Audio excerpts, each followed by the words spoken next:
할렐루야. 잠깐 기도하겠습니다. 하나님 감사합니다. 오늘 귀한 곳에 주님의 계획 속에 만나게 하시고 종이 부족한 입술로 나누는 주님의 말씀이 하나님 음성되게 하시고 살아가는 큰 힘과 능력이 될 수 있도록 복 주시옵소서. 감사합니다. 예수님의 이름으로 기도합니다. 아멘. 반갑습니다. 저는 대구 동구의 혁신도시에 위치하고 있는 대구 우리 교회를 담임하고 있는 이상호 목사라고 합니다. 거두절미하고 제 소개를 별로 궁금해하지 않으실 것 같아서 여기까지 하고 바로 본문으로 들어가도록 하겠습니다. 여러분 인터넷에서 기도하는 손을 한번 검색해 보셨나요? 그러면 이런 그림이 뜰 거예요. 이것이 상당히 유명한 화가의 작품인데요. 독일의 유명한 화가 중에 한 명인 알브레히트 뒤러라는 사람의 작품입니다. 유럽 문명에서 14세기, 16세기 사이에 걸친 그 문해부흥 운동 또는 문해 혁신 운동이라고 일컫는 르네상스 시대에 그려진 그림인데요. 그 시대의 위대한 예술가였습니다. 알브레히트 뒤러는. 근데 이 미술계에서 이 사람으로 말할 것 같으면 눈으로 본 세계를 아주 다양하고 여러 가지 관점으로 고민해서 감동적으로 표현해내는데 열중했던 예술가로 유명합니다. 특히 하나님의 말씀을 다른 것이 아니라 하나님의 말씀을 독창적인 수법으로 재현하기도 한다고 합니다. 그래서 남긴 걸작이 우리가 이제 검색하면 쉽게 볼 수 있는 기도하는 손이라는 것입니다. 근데 이 그림을 그리는 배경을 여러분 알고 계시는 분도 계실 거예요. 이 알브레히트 뒤러는 화가가 되기 전에 화가 지망생이었는데 그에게는 이제 프란츠라는 친구가 있었습니다. 그 친구 역시 같은 화가 지망생이었어요. 근데 이 둘은 가난했기 때문에 돈을 벌어야지 힘겹게 미술 공부를 할 수 있었다고 합니다. 그런데 어느 날 두 사람은 이제 돈을 벌면서 미술 공부를 하는 것이 여간 힘든 일이 아니라는 사실을 알아냅니다. 불가능하다는 그 생각을 접하면서 그래서 한 사람에게 미술 공부를 할 수 있도록 몰아주기를 하죠. 그래서 한 사람이 일을 해서 돕고 한 사람은 화가가 되도록. 그래서 화가가 되면 그 화가 된 친구가 또 다른 친구를 나중에 밀어주는 그런 계획을 짜요. 그래서 프란츠라는 친구가 이제 먼저 알브레히트 뒤러가 공부할 수 있도록 밀어줬어요. 그리고 자신은 열심히 노동일을 합니다. 그렇게 뒷바라지를 하는데 뒤러는 친구의 헌신으로 공부를 하니까 헛되이 공부할 수가 없는 거죠. 그래서 최선을 다해서 공부를 합니다. 그리고 이제 졸업을 하게 돼요. 그러면서 이제 그의 작품이 한두 점씩 팔려지기 시작하는 거죠. 이제는 뒤러가 그 약속한 대로 그의 친구 프란츠가 미술 공부를 할 수 있도록 도와주는 뒷바라지를 하겠다고 이제 다짐을 하고 친구 집을 찾아갔어요. 근데 그 친구 집에 방문을 하는데 그 문이 약간 열려져 있는 거예요. 그 문이 열린 틈으로 무엇이 보였냐면 이게 보인 거예요. 친구가 기도하는 손이 보인 거예요. 그래서 그 기도 소리가 또 문틈 사이에 들려지지 않겠어요? 어떻게 기도했냐면 하나님, 저는 이제 노동으로 손이 굳어져서 그림을 그릴 수 없게 되었습니다. 그러니 저 대신에 제 친구 뒤러가 지금보다 더 훌륭한 화가가 될 수 있도록 도와주십시오. 이런 기도를 하는 거예요. 그 기도 소리를 들었던 이 뒤로는 복받쳐오르는 감동을 주체할 수 없고 그 감동을 주체할 수 없어서 바로 그 자리에서 그 친구의 손을 스케치합니다. 그 그림이 바로 이 유명한 기도 손인 거예요. 이 그림은 이제 잘 그려진 작품이지만 그 그림을 더 돋보이게 하는 것이 여러분 뭐라고 생각하세요? 그 안에 담겨진 친구의 헌신적인 사랑이죠. 의미가 참 중요하다는 것입니다. 우리가 어떤 그림을 접할 때 거기에 담겨진 의미를 보면 더 와닿는 것이죠. 여러분 예수님 당시에 예수님만 십자가 처형을 당한 것이 아니죠. 많은 죄인들이 십자가형에 처형을 당했어요. 근데 그들이 진 십자가와 예수님이 지신 십자가의 의미가 같습니까? 다릅니까? 전혀 다르죠. 왜 그렇죠? 예수님의 십자가의 의미는 희생과 헌신이 담겨 있기 때문입니다. 저와 여러분의 죄를 구속하시기 위한 다함없는 사랑이 담겨진 십자가예요. 그래서 예수님의 십자가는 사람을 감동시키고 하나님을 감동시키는 의미가 있는 거죠. 이 말씀을 왜 드리냐면, 그러니까 같은 모양이라고 할지라도 어떤 의미가 담겨 있느냐에 따라서 그 가치가 달라지는 거예요. 이 말씀을 제가 서론으로 드리는 이유는, 우리가 여호와 이레라는 말을 많이 들어보셨을 거예요. 그 고백을 하시면서 우리는 이 여호와 이레라는 단어를 붙잡고 하나님께 기도하지 않습니까? 다시 한번 오늘 선포되어지는 말씀을 통해서 이 의미를 깊게 한번 묵상하기를 원합니다. 이 시간 우리에게 선언하시는 하나님의 그 말씀의 은혜를 깊이 깨달아서 우리의 믿음을 이전보다 더욱더 굳세게 하시는 귀한 시간이 되길 주님의 이름으로 축원합니다. 오늘 본문으로 읽은 사건은 여러분 너무나도 잘 알고 계실 겁니다. 근데 저는 이렇게 표현할 수 있겠습니다. 충격의 연속이다. 하나님께서 아브라함에게 명령하신 그 명령의 내용이 뭐죠? 2절을 다시 한번 볼까요? 여호와께서 이르시되 내 아들 내 사랑하는 독자 이삭을 데리고 모리아 땅으로 가서 내가 내게 일러준 한 산 거기서 그를 번제로 드리라. 어때요? 아들을 번제로 드리라는 거예요. 남의 이야기라서 벌써 별로 충격으로 다가오지 않으십니까? 여러분, 이 구절 하나만 놓고 보더라도 정말 충격이 아닐 수 없는 것입니다. 먼저 하나님의 요구의 제사의 방식이 어떤 방식이에요? 번제라는 거죠. 번제라는 의미를 함께 볼까요? NIV 성경에 보면은요, sacrifice, 제물로 바치라. 누구를? 그를, 아들을. 어떻게요? 어떤 방식으로요? There as a burnt offering. 그를 태워서 드리는 제물로 바치라는 뜻입니다. 번제는 히브리어로 알라라는 말인데 올라간다는 뜻입니다. 그러니까 희생 제물을 태운 그 연기가 하늘로 올라가게 해서 하나님께 향기로운 제물로 드리는 제사의 방식이 바로 번제인 것입니다. 이러한 제사를 지금 실제로 누구를 향해 진행하시라고 하는 거죠? 사람을 향해서 진행하라고 하는 명령인 것입니다. 그러니까 이것이 충격이 아닐 수가 없는 것입니다. 그런데 여러분, 더 충격적인 것은 지금 아브라함에게 제물로 바치라고 하시는 그 대상이 누구죠? 그 존재가 누구죠? 그렇죠, 아들입니다. 아브라함의 아들 이삭이에요. 다른 일반 사람에게 행해도 그것 자체가 충격적인데, 그걸 자신의 피부치인 아들에게, 그것도 100세에 낳은 귀한 아들에게 행해서 하라고 하시는 거예요. 여러분, 이 요구는 우리를 너무나도 멘붕에 빠지는 요구가 아닐 수 없습니다. 더 충격적인 얘기를 한번 해볼까요? 하나님께서 아브라함에게 아들 이삭을 바치라고 하시는데 그냥 아들을 바치라고 하시는 게 아니에요. 뭐라고 굳이 표현을 하십니까? 내 사랑하는 독자 이삭. 이 단어만 좀 안 쓰시면 좋겠는데 이 단어를 굳이 표현하십니다. 아브라함을 가장 아프게 만드는 표현이죠. 여러분, 이 표현을 기억하시기를 바랍니다. 뭐라고요? 내 사랑하는 독자 이삭. 이게 무슨 말이냐면, 사실 아브라함에게 있어서 이삭은 엄밀히 말하면 독자는 아닙니다. 왜 그렇죠? 이미 배다른 형 이스마엘이 있기 때문이죠. 그러나 그럼에도 불구하고 여기는 어떤 단어가 표현되어지고 있는 거죠? 독자. 이 표현을 쓴 것은 부모에게 소중하다라는 뜻을 내포하고 있는 것입니다. 이 독자라는 표현은 여러분 요한복음에 어떻게 사용되어지고 있냐면, 요한복음 3장 4절 18절에 보면 예수님을 가리켜서 어떻게 표현합니까? 독생자라고 표현하고 있죠. 그 표현과 같은 개념인 거예요. 하나밖에 없는 아들이라는 개념과 더불어서 부모의 지극히 사랑하는 아들이라는 표현이 바로 이 독생자라는 거예요. 그러니까 이 요구가 얼마나 아브라함의 가슴을 찢는 표현입니까? 근데 여러분, 문제는 뭐냐면, 그래서 하나님이 어떻게 보이십니까?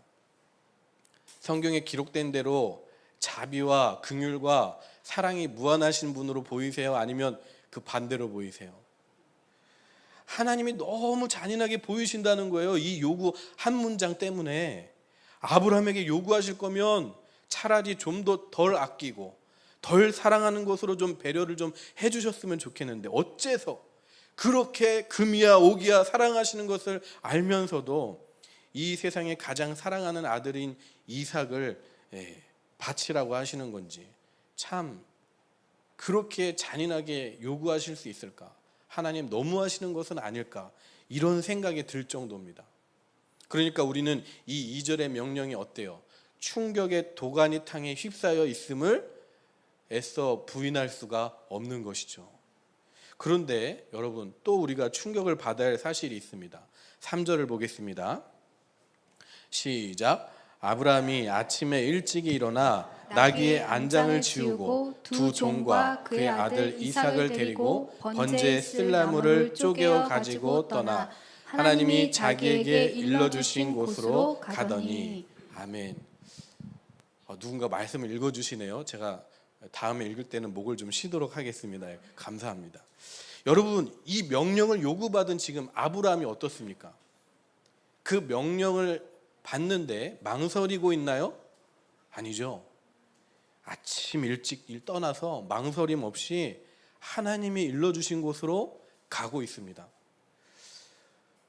여러분, 이거 충격 아닙니까? 근데 여러분, 이런 충격을 받으면서 우리가 이 성경을 읽으니까 어떤 생각이 드세요? 내 인생이랑 좀 상관이 없는, 동떨어져 있는 어떤 신화적인 얘기처럼 보이지 않으십니까? 왜냐하면 정말 지키기 어려운 요구를 아브라함은 행하는데 나는 아무리 생각해도 지금 이걸 지켜낼 자신이 없단 말이에요. 근데 여러분, 분명한 것은 하나님의 말씀이라고 하는 것은요, 결코 우리에게 그렇게 주어진 것이 아닙니다. 하나님이 나와 내 사람들은 이렇게 잘 지키는데 너는 못할 것이다 라고 하시면서 말씀과 우리 현실 사이에 큰 괴리감을 주기 위해서 기록된 것이 절대로 아니에요. 여러분, 제가 신대원 시절에 우리 설교학 교수님이셨던 정창균 교수님, 합신 합동신학대학원 총장님을 역임하시고 지금은 은퇴하시고 설교자 하우스에 몸담고 계시는데, 이 정창균 교수님께서 이 본문을 이렇게 설명하신 게 기억이 납니다. 아니, 아브라함이 무슨 로봇도 아니고 과연 기계적으로 그렇게 즉각적으로 순종했을까? 본문에는 미처 다 담아낼 수 없지만 분명히 아브라함은 이 문제를 놓고 밤새 고민했었을 것이다. 왜? 그도 사람이니까. 여러분, 우리 같으면 내 생명보다도 더 귀한 이 자식을 하나님 말씀대로 바치실 수 있으시겠어요? 저와 여러분이 그 현장에서 아브라함이 받은 명령을 받는다고 한번 생각해 보십시오. 못한다는 거예요. 얼마나 그 현실을 인정하기 어려웠을 것이고 힘들어했을까요? 그러면서 이제 예화를 드셨는데, 어떤 집사님이 자기 아들 방학 때 학원을 안 보내고 수련회를 보냈다는 거예요. 성적 떨어져도 괜찮으니까 은혜만 받고 오라고. 얼마나 이게 귀한 믿음입니까? 그 집사님의 믿음이 좋은 분이죠. 근데 왜 웃으시죠? 혹시 안 보내시는 거 아니에요? 근데 그 다음날 그 아이가 차가운 송장에 대해서 돌아왔다는 거예요. 물놀이를 하다가 물에 빠져서 그런지 잘 기억이 나지 않지만, 그러면 이 집사님의 마음이 어떻겠냐라는 거예요. 하나님이 데려가셨구나, 뜻이구나 하고 받아들여야지. 아니라는 거예요.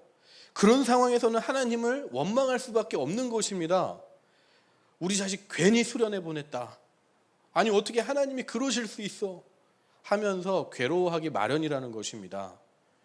그런데 그런 괴로움과 고민과 아픔 속에서 결국 우리는 어떻게 될까요? 그래도 하나님의 뜻이 있을 거잖아.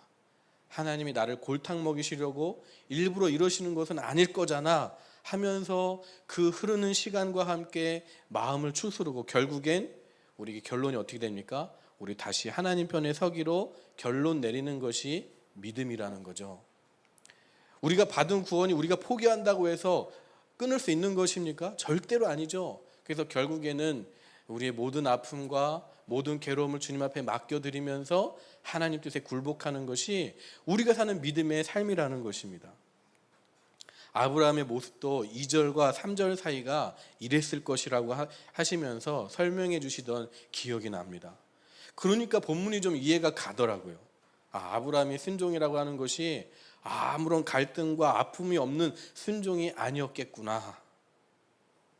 이렇게 받아들이니까 이 믿음 생활이라는 게 어떤 큰 힘을 한번 받으면 용기와 결단이 즉각적으로 생겨서 즉각적으로 실천할 수 있는 것은 아니다라는 것을 한 번쯤 묵상하게 된 그런 시간이었습니다. 어쨌든 그런 갈등 상황 속에서 내린 결단으로 아브라함은 어떻습니까? 믿음의 길, 순종의 길을 묵묵히 걸어가고 있어요. 그런데 우리가 여기서 한 번 더 좀 생각해 봐야 될 것이, 왜 하나님의 그 이해 못할 명령에 대해서 아브라함은 저항하지 않았을까요? 이 본문에 보면 아브라함이 불평하거나 저항했다라고 하는 내용이 기록되어 있지 않습니다. 왜 그랬을 것이라고 여러분 생각하십니까? 생각하면 생각할수록 마음이 아프니까 그냥 지고 들어가는 것일까요? 아니면 하나님이 무조건 맞으시니까 그렇게 가는 것일까요? 아니면 더 큰, 순종하지 않으면 더 큰 손해와 피해를 볼까 봐 두려워서 순종하는 것일까요? 여러분은 어떻게 생각하십니까? 사실 우리 입장에서 우리가 그 자리에서 아브라함이 돼서 그 명령을 받는다면 우리는 이렇게 말했을 것입니다. 하나님, 그럴 수 없습니다. 그건 좀 아닌 것 같습니다. 그 이유를 우리는 충분히 말할 수 있죠. 왜요? 내 하나밖에 없는 유일한 아들이기 때문에, 내가 가장 사랑하니까, 내 목숨과도 지금 당장 바꾸라면 바꿀 수 있는 존재니까. 근데 여러분, 이렇게 우리는 분명히 거절할 이유가 있지만 아브라함은 사실 더 확실히 거절할 만한 이유가 있습니다. 그게 뭐냐면 하나님의 지금 이 요구 자체가, 명령 자체가 모순된다는 거예요. 여러분, 하나님이 한번 뱉으신 말이 진리임을 믿으십니까? 그 말씀은 변하지 않으심을 믿으십니까? 근데 지금 그 말씀이 지금 모순되는 거예요. 왜냐하면 하나님께서 아브라함에게 약속하신 것이 있습니다. 창세기 15장에 가면 하나님께서 그에게 분명히 약속하셨어요. 15장 4절로 6절을 한번 읽어볼까요? 창세기 15장 4절로 6절입니다. 같이 읽습니다. 시작. 여호와의 말씀이 그에게 임하여 이르시되 그 사람이 내 상속자가 아니라 내 몸에서 날 자가 내 상속자가 되리라 하시고 그를 이끌고 밖으로 나가 이르시되 하늘을 우러러 무뼈를 셀 수 있나 보라. 또 그에게 이르시되 내 자손이 이와 같으리라. 아브라함이 여호와를 믿으니 여호와께서 이를 그의 의로 여기시고. 아멘. 자, 보십시오. 창세기 15장에 하나님과 아브라함이 한 약속이 분명히 기록되어 있죠. 하나님과 아브라함 사이에는 자손에 대한 축복과 믿음을 확인하는 이 훈훈한 시간이 분명히 있었어요. 그리고 히브리서에는 그 약속된 자녀는 이삭이라고 분명히 기록되어 있습니다. 이건 제가 읽어드릴게요. 히브리서 11장 18절에 그에게 이미 말씀하시기를 내 자손이라 칭할 자는 이삭으로 말미암음이라 하셨으니. 그런데 오늘 2절의 명령은 어떻습니까? 그 아들 이삭을 죽이라고 명령하시니까 이삭을 통해서 주신다고 하시는 그 자손의 약속과 지금 충돌이 일어나고 있다는 것입니다. 아브라함은 분명히 하나님의 이 언약과 지금 모리아 산에서의 명령 사이에 깊은 고민을 했었을 것입니다. 그리고 내린 결론이 바로 뭐예요? 아침 일찍 일어나 하나님이 일러주신 곳으로 가는 순종인 것이죠. 그럼 아브라함은 도대체 이 난제를 어떻게 해결했을까요? 5절을 보겠습니다. 창세기 22장 5절입니다. 시작. 이에 아브라함이 종들에게 이르되 너희는 나귀와 함께 여기서 기다리라. 내가 아이와 함께 저기 가서 예배하고 우리가 너희에게로 돌아오리라 하고. 아멘. 이 구절은 아브라함과 종들 사이에 주고받은 단순한 인사가 아닙니다. 나 갔다 올게, 이게 아닙니다. 아브라함이 종들에게 지금 어떻게 말하고 있죠? 하나님을 예배하고 와서 다시 너희에게 돌아올 것이다. 그런데 잘 보십시오. 혼자 돌아온다고 그랬어요? 그렇죠. 우리가 돌아온다고 그랬어요. 우리가 너희에게로 돌아오리라 말씀하고 계십니다. 여러분, 이것은 무엇을 의미하냐면 부활을 의미하는 거예요. 이것이 히브리서 기자의 관점입니다. 히브리서 11장 19절에 그가, 아브라함이죠, 하나님이 능히 이삭을 죽은 자 가운데서 다시 살리실 줄로 생각한지라 비유컨대 그를 죽은 자 가운데서 도로 받은 것이니라. 아멘. 참 놀랍지 않습니까? 합신 교수님 중에 한 분이 안상혁 교수님이라는 분이 계시는데 이 본문에 대해서 이런 표현을 쓰시더라고요. 아브라함은 지금 인간이 경험해보지 못했던 사고까지 확장해서 결론에 이르는 것이라고. 근데 그런 결론에 이르렀다고 해도 어떻습니까? 아직 이삭을 번제로 잡아야 하는 그 과정이 남아있는 거예요. 여러분, 하나님께서 우리 자녀 이삭을 다시 살리실 줄 믿는다라고 그 믿음이 있지만 그 아들은 누가 잡아야 되는 거죠? 그 아들을 누가 죽여야 되는 거예요? 자기가 죽여야 되는 거예요. 여전히 아브라함의 마음이 무거웠을 것이라는 거죠. 6절을 보겠습니다. 시작. 아브라함이 이에 번제 나무를 가져다가 그의 아들 이삭에게 지우고 자기는 불과 칼을 손에 들고 두 사람이 동행하더니. 아멘. 아멘. 여러분, 한 손에는 불을 들고 한 손에는 칼을 들었어요. 왜? 불과 칼이 무엇을 의미하죠? 칼은 아들 이삭의 배를 갈라야 돼요. 죽여야 돼요. 불은 아들 이삭의 육신을 태워야 되는 거예요. 그걸 좌우의 손으로 가지고 가고 있는 것입니다. 결코 이 동행 자체는 가벼운 동행이 아닙니다. 주님께서 살려주실 줄 믿습니다 라고 결론을 내리고 마음의 평안 가운데 순종하는 것이 절대로 아니에요. 여러분, 생각해보면 우리가 자녀를 키우는 입장에서 자녀 괜히 때릴 수 있습니까? 때려도 마음의 결단이 있고 목적이 있고 분명히 교훈이 있어서 때리는 거죠. 괜히 때릴 수 없어요. 마음이 편치가 않습니다. 때려도 마음이 아프긴 마찬가지예요. 제가 저희 딸이 이제 초등학교 3학년인데 이제는 손톱을 안 깎아줍니다. 혼자 알아서 깎으라고 하는데 그 전에 제가 손톱을 깎아줘요. 근데 여러분 그 몇 살 안 8살쯤 되는 아이들의 손톱 한번 깎아보시면 제 손톱이랑은 비교도 안 되게 너무나도 작죠. 눈이 안 보이면 어떻게 깎아야 되는지도 보이지도 않습니다. 근데 깎다 보면 좀 깊게 깎을 때가 있어요. 아우 제가 나빴어요. 이렇게 그래갖고 좀 이렇게 들어갔어요. 근데 사실 누군가 제 손톱도 그렇게 깎아놨더라고요. 그래서 제 딸과 저의 손톱이 닮았습니다. 깊게 깎아져 있어요. 이 말씀을 드리려고 한 것은 아니고 그때 손톱을 깊숙이 깎으니까 애가 아 이러는 거예요. 그때 제 머리부터 발끝까지 전율이 저도 아프니까 미안하다 하면서 돌이킬 수는 없고 그런 겁니다. 부모의 마음은. 그리고 좀 웃긴 얘기인데 언젠가 딸이 일찍 안 자는 거예요. 전 일찍 자서 새벽 기도를 가야 되는데 얘 일찍 안 자는 거예요. 그러면 제가 지쳐서 화가 나잖아요. 그러면 야, 너 일찍 안 자면 아빠가 혼낸다 이랬거든요. 근데 이미 이 친구가 저는 오래 살아봤기 때문에 제 특성을 아는 거죠. 혼내보래요. 자기를 혼내면 아빠 마음이 더 아플 텐데 괜찮겠냐고. 근데 여기 보십시오. 아브라함은 손에 지금 불과 칼을 들고 가는 거예요. 자녀를 직접 죽이는 그 마음이 오죽하겠냐라는 거죠. 근데 그 불편한 마음으로 가고 있을 텐데 여기 아들 이삭이 글쎄 눈치 없이 아브라함의 가슴에 아버지 가슴에 비수를 꽂는 질문을 합니다. 7절을 보겠습니다. 시작. 이삭이 그 아버지 아브라함에게 말하여 이르되 내 아버지여 하니 그가 이르되 내 아들아 내가 여기 있노라. 이삭이 이르되 불과 나무는 있거니와 번제할 어린 양은 어디 있나이까. 아멘. 이 질문을 들었을 때 아브라함의 심정이 이해 가십니까? 생각하기에는 아브라함이 제일 무서워했던 질문이 아니었을까 하는 생각이 들어요.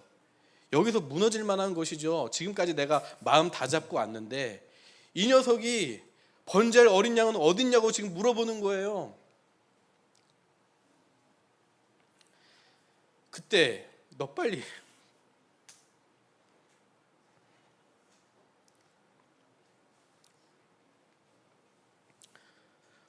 도망가라.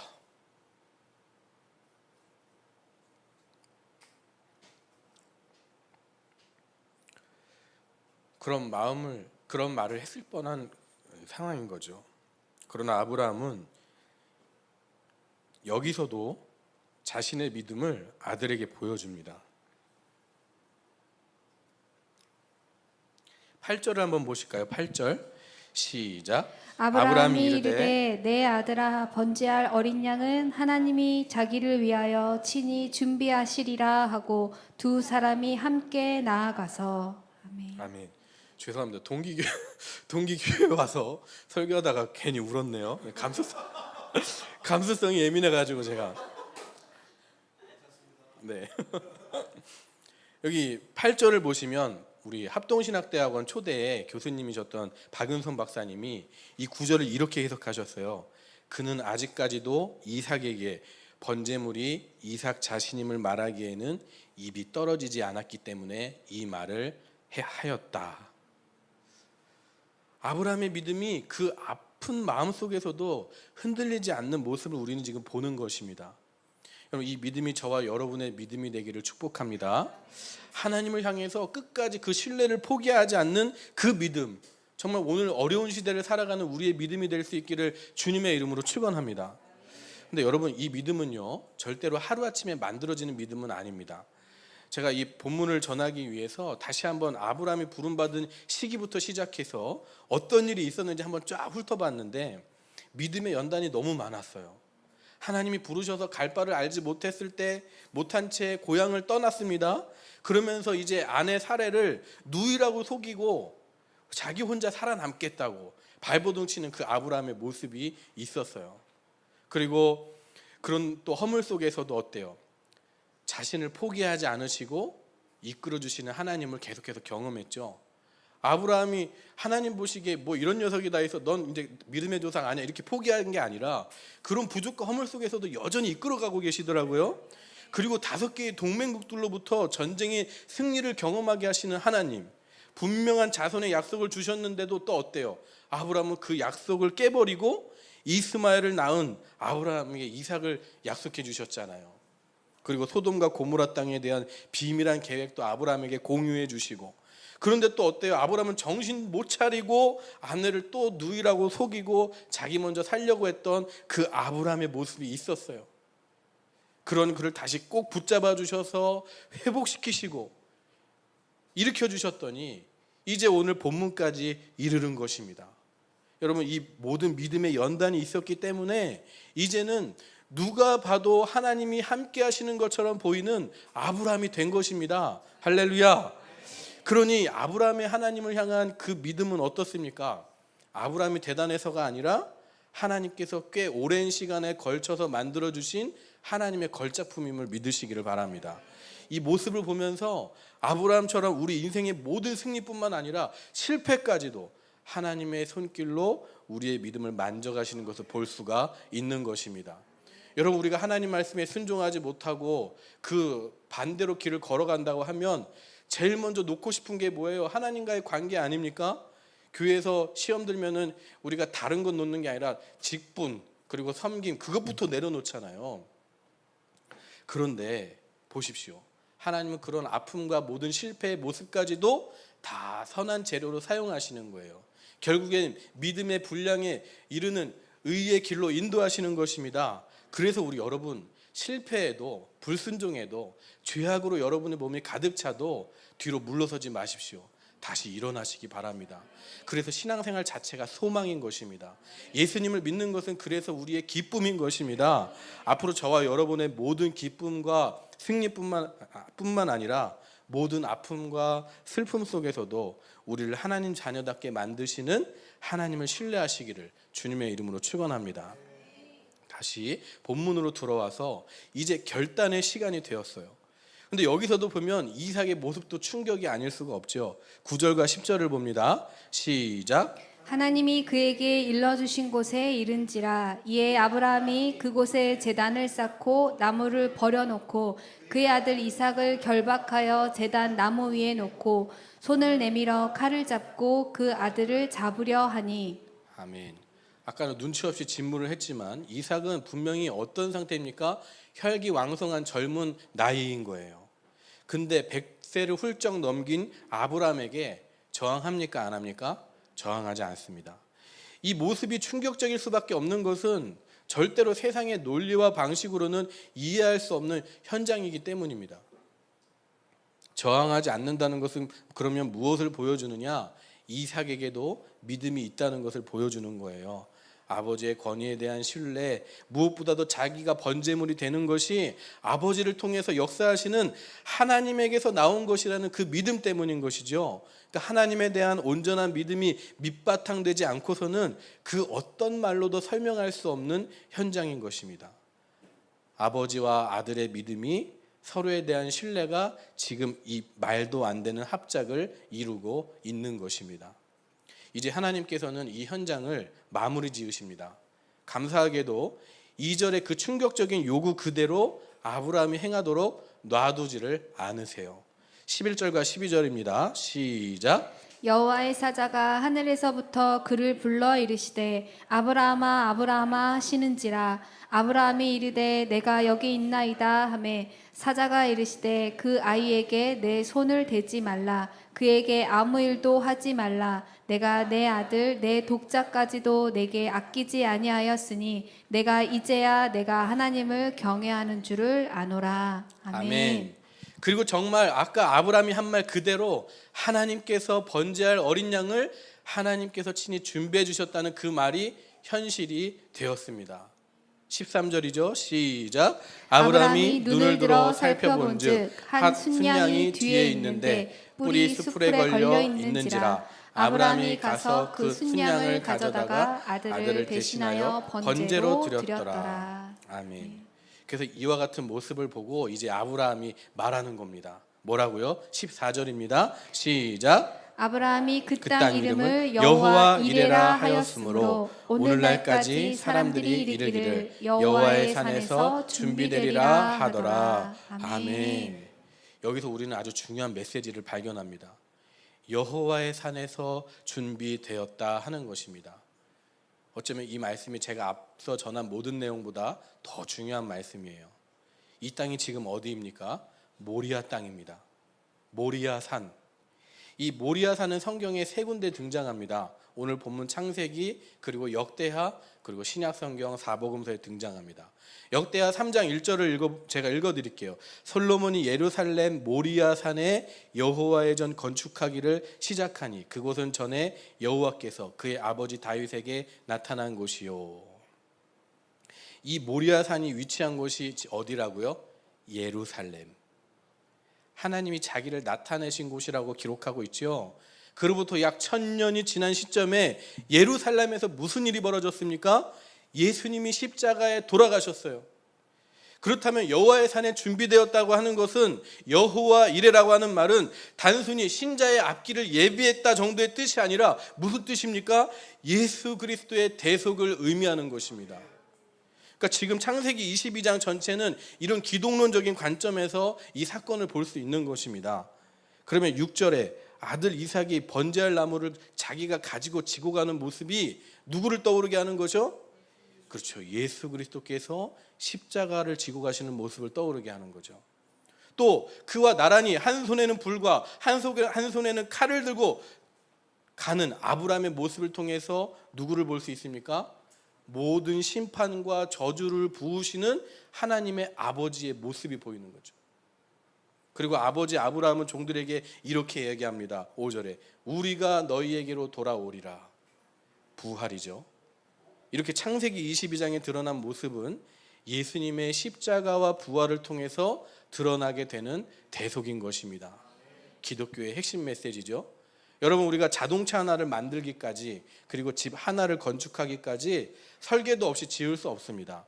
먼저 뭘 만듭니까? 청사진을 만드는 거죠. 하나님께서 이것보다 더 위대한 구속의 역사를 이루어 가시는데 지금 창세기 22장을 통해서 그러한 청사진을 보여주시는 거예요.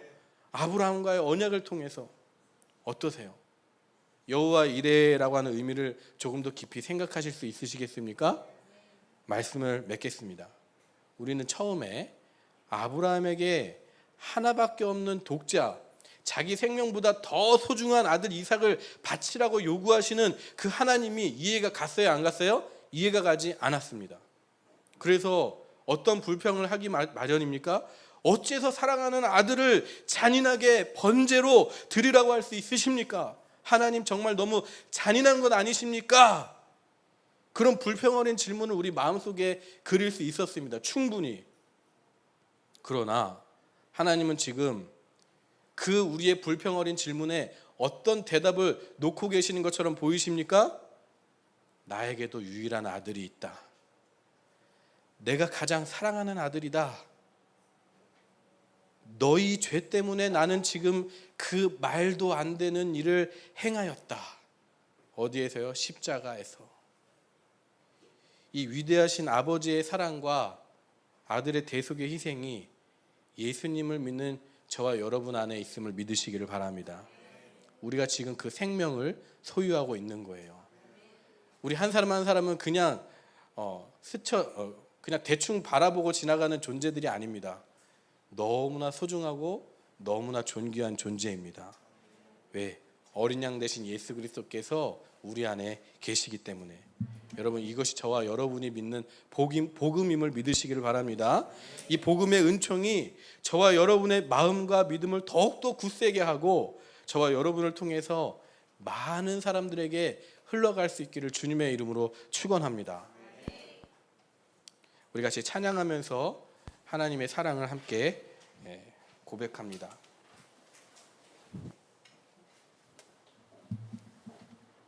약할 때 강함 대신에 같이 함께 찬양할까요? 우리의 어린 양 되신 주님 고백하며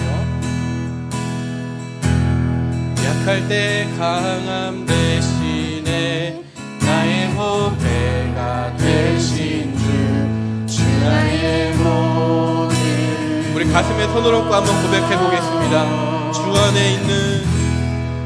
안에 있는 보물을 나는 포기할 수 없네. 주 나의 모든 것. 다시 한번 고백합니다. 약할 때 강함 대신에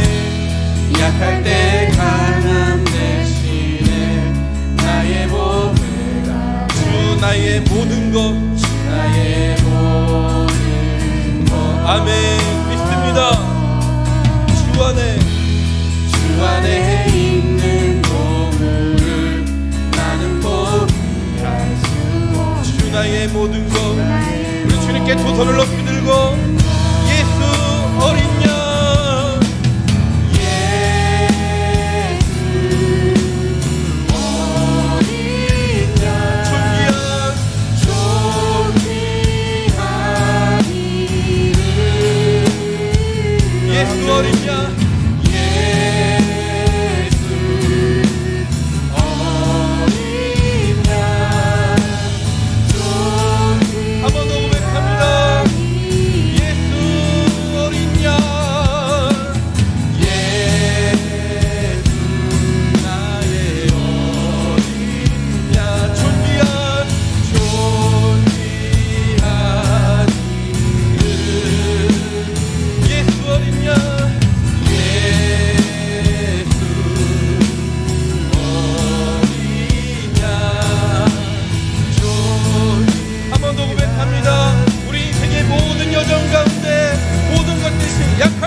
약할 때 강함 대신에 나의 보배가 된 주 나의 모든 것. 주 안에 있는 보물을 나는 포기할 수 없네. 주 나의 모든 우리 다시 한번 온 마음을 다해 예수 어린 양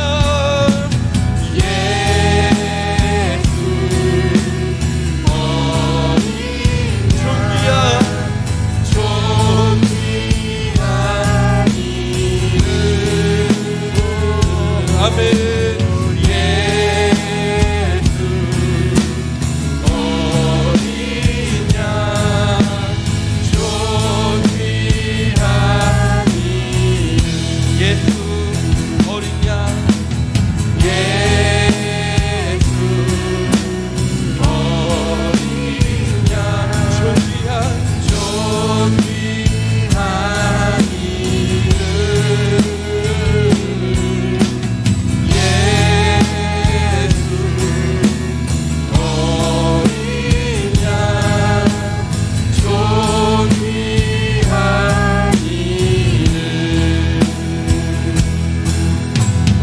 말씀 붙잡고 함께 기도하기 원합니다. 나를 위해 그 말도 안 되는 사랑을 계획하신 하나님의 사랑과 예수님의 희생을 기억하게 하여 주시옵소서. 아멘. 잊지 않게 하여 주시옵소서. 예수님의 십자가 대속의 희생을 날마다 더 깊이 알아가게 하여 주시옵소서. 그래서 우리 남은 인생의 모든 험난한 여정 속에서 주님 은혜 붙잡고 힘있게 살아가게 믿음과 용기와 능력을 베풀어 달라고 우리 같이 함께 기도하겠습니다. 하나님 아버지 감사합니다.